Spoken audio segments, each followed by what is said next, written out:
When it comes to the most notorious 90 Day Fiancé cast members in 2022, Geoffrey Paschel is the first name that comes to mind.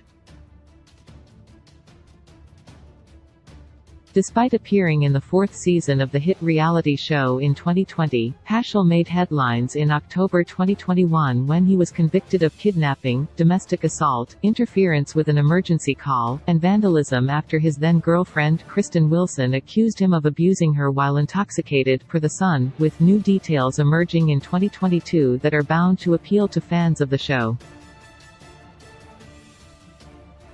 Since the conviction was made, several details about Geoffrey Paschel have come to light, including his legal history, updated sentence, marital past, and a lot more. Aspiring actor. Prior to appearing on the show, Geoffrey Paschel was an aspiring actor with a slew of curious titles to his credit, including Murder Chose Me, Homicide Hunter, Murder Calls, Fatal Attraction, Snapped, Duplicitous, and Murder by Numbers. While this is far from an admission of guilt, it's still a bit strange that someone would act in so many dark TV shows before appearing on a reality dating show that ends in a tragic sense of life, almost imitating art. Whether Paschel's acting material had any bearing on his actions at the time, fans of the show may not have realized that he has been a professional performer long before he appeared on the show, something that should be taken into consideration when listening to his side of the story. History of legal trouble. According to The Sun, Paschel has a legal record dating back to the 1990s, serving jail time after being arrested for possession of a Schedule IV controlled substance, possession of a Schedule I controlled substance, and possession of a Schedule II controlled substance with the intent to resell. Per In Touch Weekly, Paschel spent 11 months and 29 days in jail for the crimes. While it's hard to tell if Paschel was using such controlled substances while abusing his girlfriend in his latest transgressions, she did claim he was intoxicated at the time, indicating a pattern of abuse that should be taken into consideration when adjudicating the case in the court of public opinion. Marital past. Much like the way Paschel shrouded his legal troubles while on the controversial TLC reality show, he also hid much of his marital past. According to In Touch Weekly, Paschel has been married 4 times in the past, including his third marriage to Allison Moon, a woman who testified against him in his recent legal trial. Geoffrey's fourth and most recent wife is a woman named Brittany Paschel, who is currently estranged from her imprisoned husband. In yet another pattern of secrecy and mendacity, Paschel has shown tendencies to hide the truth, which probably doesn't help his case. It's vital to understand Paschel's pathology not by what he says but by how he acts, and it's hard to deny the duplicity he has demonstrated during his time in the limelight.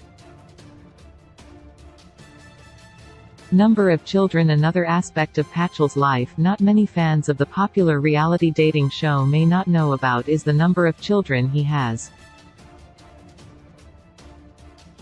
According to In Touch Weekly, Paschel had 2 sons, Paxton, 23, and Dakota, 21, which came following his first 2 marriages. Paschel also had a son named Kevin Paschel with his third wife, Allison Moon, and a 4th son named Kazim with his most recent wife, Brittany Paschel. While that's fairly shocking, the cheat sheet reports that Paschel has up to 12 children with as many as 6 different women, according to his ex-girlfriend Shelley Bart and a woman named Jen K. In a YB Entertainment live stream, the latter stated he has 12 kids but only acknowledges 4 of them on camera. No matter how many children Paschel has, he won't be around to see many of them in the future. One child passed away while he glancingly mentioned it on the long-running reality TV show. Fans may not realize the details surrounding the tragic death of Geoffrey and Brittany's son, Kazim. After suffering seizures as an infant, Kazım was taken to a hospital in February 2018 and passes away 1 month later at the age of 13 months, according to The Sun. Paschel's son Dakota took to Instagram, via The Sun, to memorialize his little brother, stating, "Kazım Hane Paschel was an absolute dream baby, and also my brother. No words can describe how much we all already miss him." The tragedy came during the time when Paschel got engaged to Kristen Wilson despite still being married to Britney, adding further familial drama to an incredibly painful time in Paschel's life. Became a grandfather as unfathomably sad as it must have been to lose a child in 2018, it's nice to learn that Paschel became a grandfather in May 2022, or at least expected to be. According to The Sun, Paschel's son Paxton and his wife, Kirsten Mika Lynn Paschel, announced in September 2021 that they were expecting their first child, who was expected to be delivered in May 2022. Of course, the happy addition to the family is offset by the entire tragedy Paschel is responsible for, serving as an important reminder that it's not about what company a person keeps, it's about how they treat them that matters most.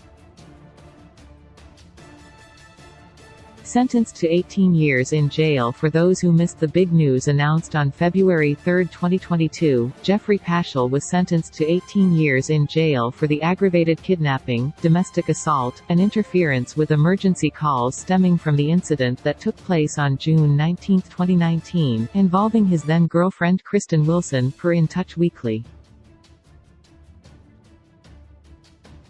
The verdict was reached following a 2-day legal trial that took place in October 2021 that was televised on Court TV, with Paschel unable to be granted parole during his time in jail. According to District Attorney Sharm Allen, Paschel's legal history played a part in his lengthy sentence, adding, "With the sentence in this case, no other victims will be abused by this offender for a long time." Via People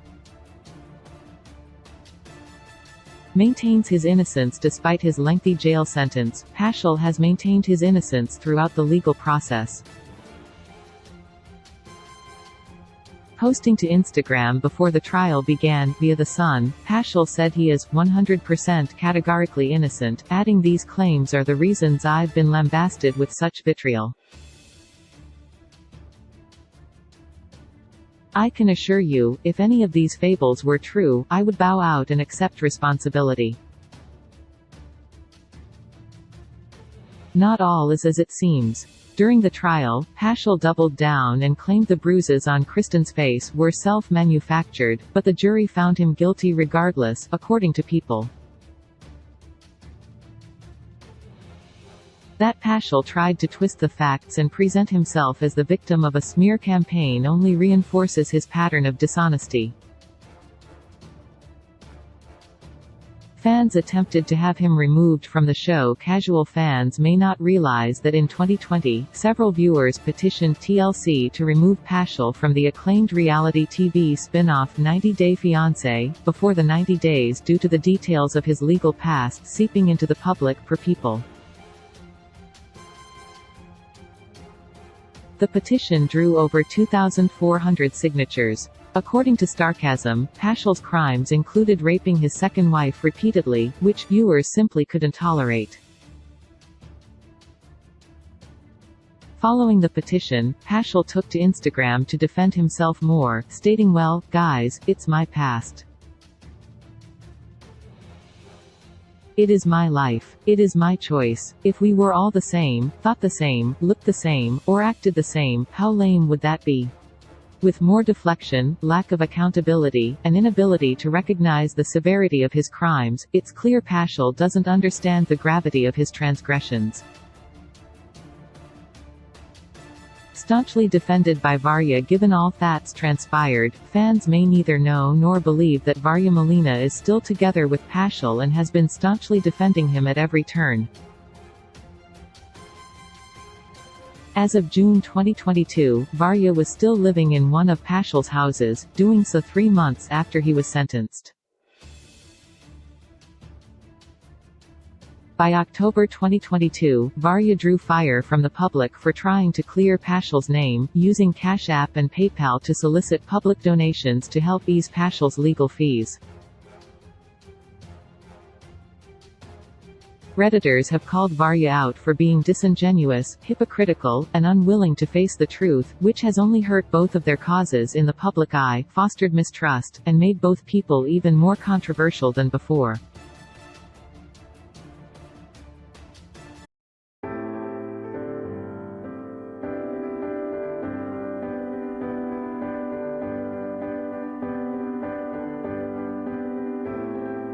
When I sinned, I needed a woman who am. And I, man,